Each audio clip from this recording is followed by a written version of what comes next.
Welcome to the AmberMac Show. I'm here with Amanda Cosco from Electric Runway. Thank you so much for joining me. Thanks so much for having me, Amber. It's so nice to be with you again. We have known each other for a very long time, but for people who have never heard of you or met you, tell us a little bit about your background and what you do.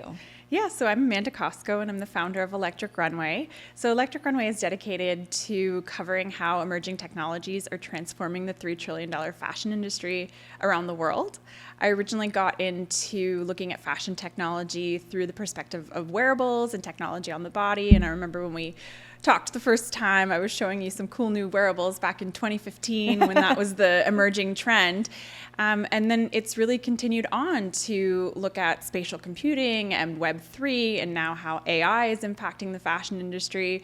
So it's kind of like this thread that I started pulling back in 2015, and I never kind of ran out of a string to pull because there's just so many interesting things at this intersection. Well, first of all, I can't believe that was in 2015 when we were talking about wearables, but that does make sense. So 10 years later, we have come a long way when it comes to fashion tech. Wearables have come a long way.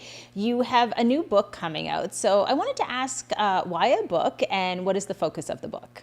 Right. So I think a book really gives me an opportunity to set down what I've been doing for the last 10 years in paper, in paper format. You know, we work a lot in multimedia with Electric Runway, so podcasts, videos, like a YouTube channel, and I feel like a book and long form in general just really gave me the opportunity to tell stories and take readers in a more immersive way. I'm hoping people still read books, but it gives me the chance to bring the reader along for a longer ride.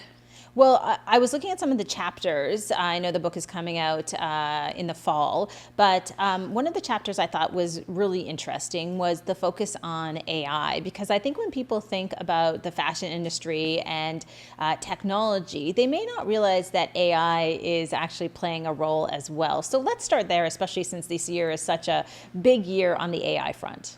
Yeah, absolutely. And so artificial intelligence has really been changing the fashion industry behind the scenes for a really long time. So if you're shopping on Amazon and you notice the algorithm recommending you this product because you looked at that product, or on an e-commerce website, that's AI at work. It's just not as obvious or sexy as, artificially generated models and things like that. But we're now starting to see more kind of consumer-facing applications of AI for fashion design and merchandising that are really democratizing our access to fashion generation tools. So, of course, when you talk about generative AI, which has come out recently with this whole, ChatGPT and DeepSeek, we're now starting to see designers who don't have any technical training who are bringing collections to life using programs like Midjourney to bring designs to life. And now on the one hand, if you have a fashion degree and technical training, you might balk at this idea. You might say like, hey, that's not fair.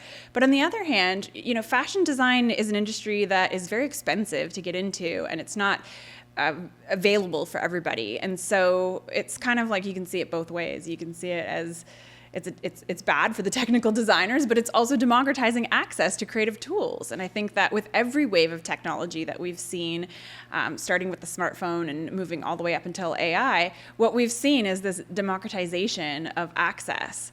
And so more people are, becoming photographers because of the smartphone camera. More people are becoming fashion designers because of these AI generative tools. So it's really something that's going to disrupt this industry.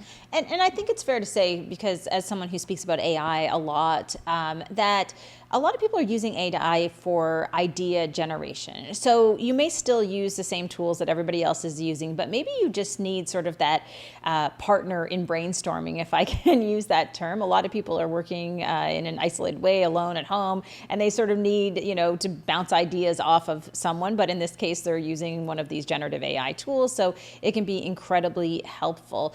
When you think about the smartphone, because you mentioned that as well, I also saw that chapter in your book. And I was thinking to myself, okay, I get the role of AI in fashion, but what is the role of the smartphone?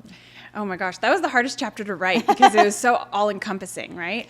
So what the book does, just to give folks some context, is it starts with the smartphone and goes all the way up to AI and then biotechnology, which is what I think is the future of fashion design. And it walks people through how these emerging technologies transform the industry. So it's a little bit chronological in that perspective.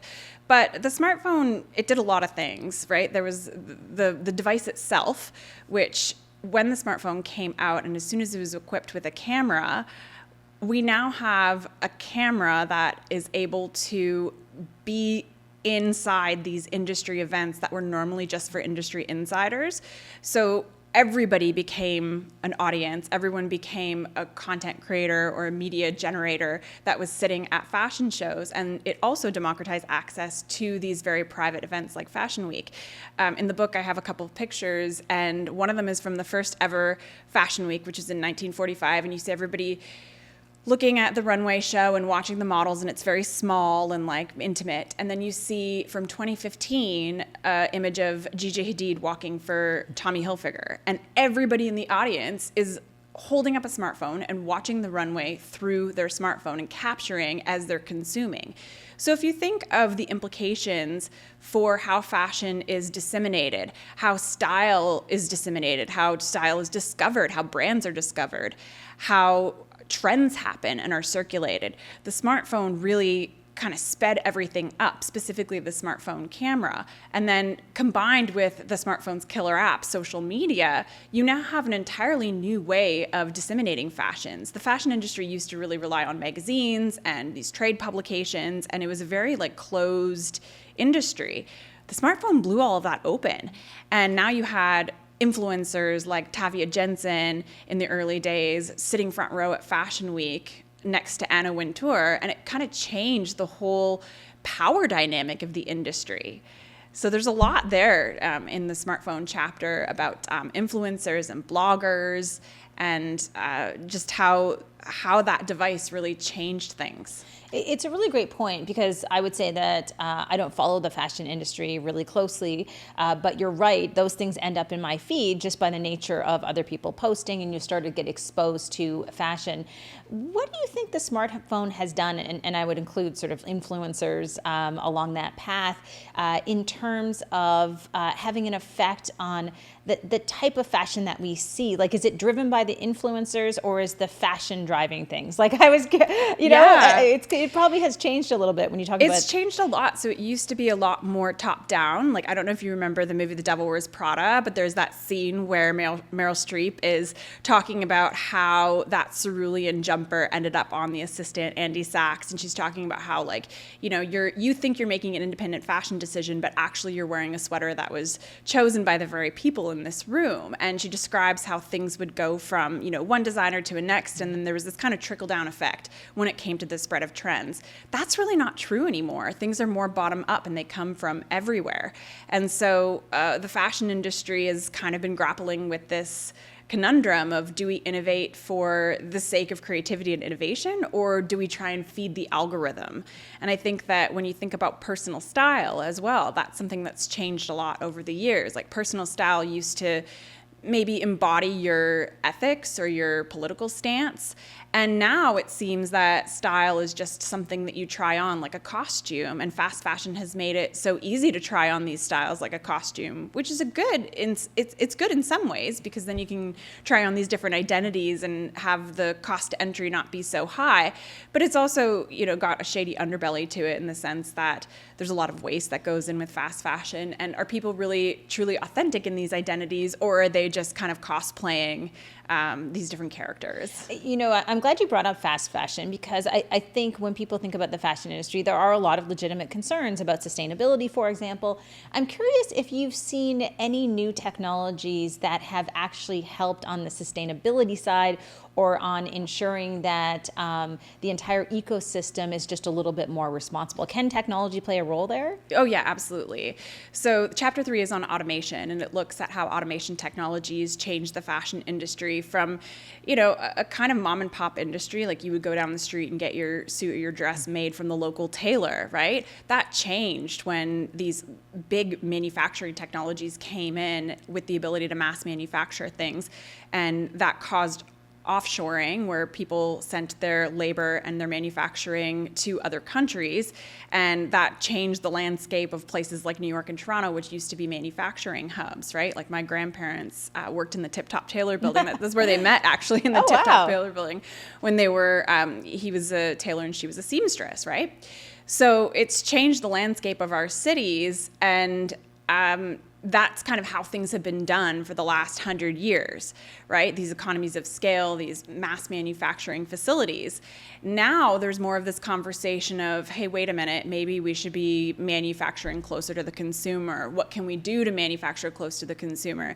And so there's this trend of micro factories, which are smaller machines hosted in facilities, the size of your studio, that can make limited run collections for designers, and they can make them on demand. So rather than producing hundreds of thousands of pieces and hoping that they sell and ending up with so much waste, you can just produce for your customers that have already maybe pre-purchased something.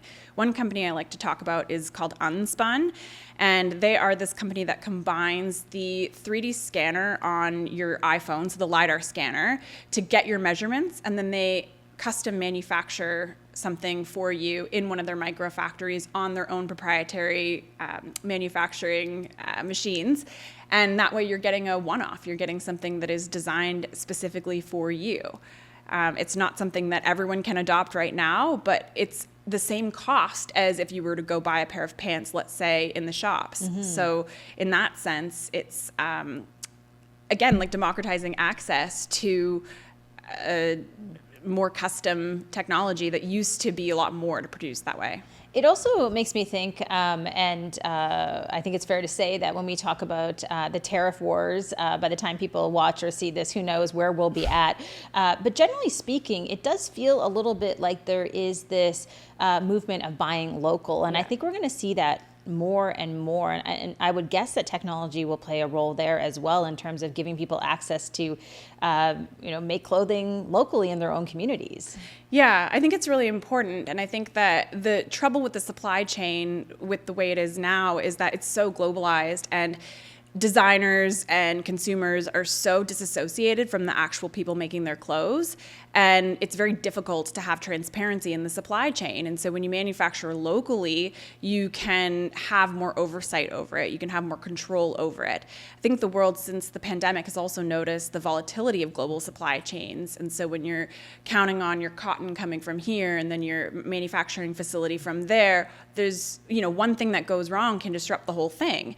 And so if you're relying more on local manufacturers, then yes, you're supporting your local economy and you have that transparency. And you're not going to get called out in some scandal that happens when a factory collapses somewhere. What about individuals using technology to make their own clothing? And I'm thinking of my son, who is a teenager, and I took him to the Taylor Swift concert. Lucky kid, I might add, but he actually designed his own outfit. So he used a Cricut machine to actually create his own design with these sparkly snakes all over his t-shirt and black pants. And he's very into actually making his own clothing. Yeah. Are you seeing this trend more and more? Yeah, we've been seeing it for the last 5-6 years, mass customization and personalization, right? So this idea of there's a template of something and then people can design their own, make it their own. H&M actually did this, I think it was called H&M Studio, where they would manufacture on demand your own custom design. Right? So this idea of brands giving the consumers the tools to make their own, kind of put their own stamp on things, that's definitely becoming the new way. And I think it's also good for our association with our clothing and how much we value our clothing, because I think you're less likely to just throw away something that you spent a lot of time and care thinking about. It's changing our relationship with our clothing. So. Like I said off the top of the interview, I've known you for a really long time. We have worked together, and as two women in the tech world, although sort of in different spaces, I think it's fair to say that oftentimes, you have a technology that you're most excited about.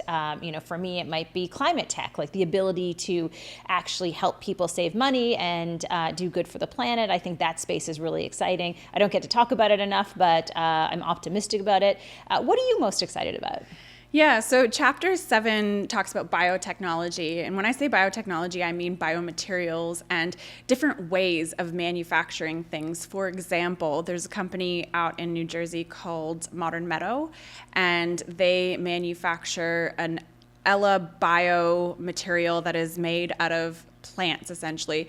Or let me think about that for a second. It's not made out of animals. It's a leather that is just as durable as a cow's hide, but it doesn't involve any animals. And so you see this a lot in the industry now, where they're kind of combining biology and what's available in nature plus science to make new types of materials.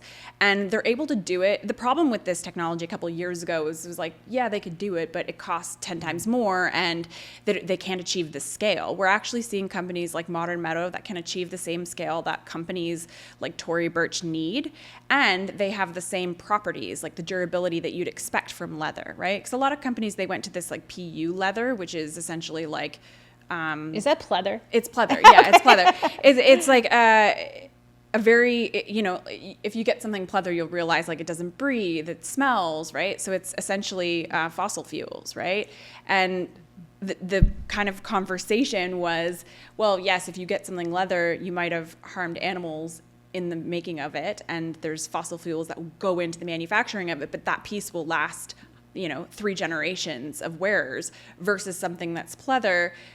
Okay, it doesn't have any animals in it, but it's got all types of fossil fuels in it, and it's going to take 300 years to biodegrade once you put it in the ground.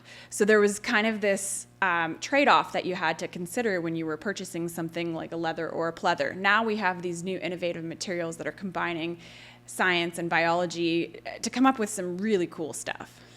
I think that is super exciting. I think, again, there's an intersection I think we see between the two of us in terms of really sustainable fabrics and fashion, and it's very, very exciting. Last question I want to ask you is kind of where you and I started in terms of those early days in tech, where I would turn to you and ask you, like, what's happening in wearables?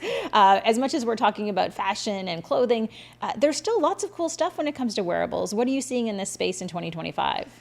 Yeah, it's interesting. I think that wearables and technology on the body was an interesting time.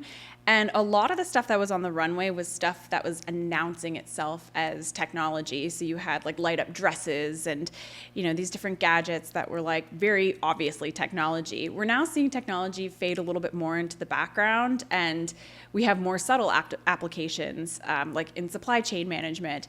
So I think that wearable technology needed to be there to kind of announce itself as there.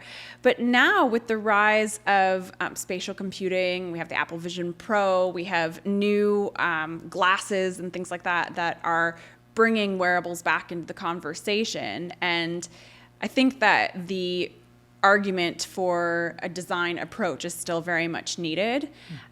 So there's still that need for the fashion industry's input.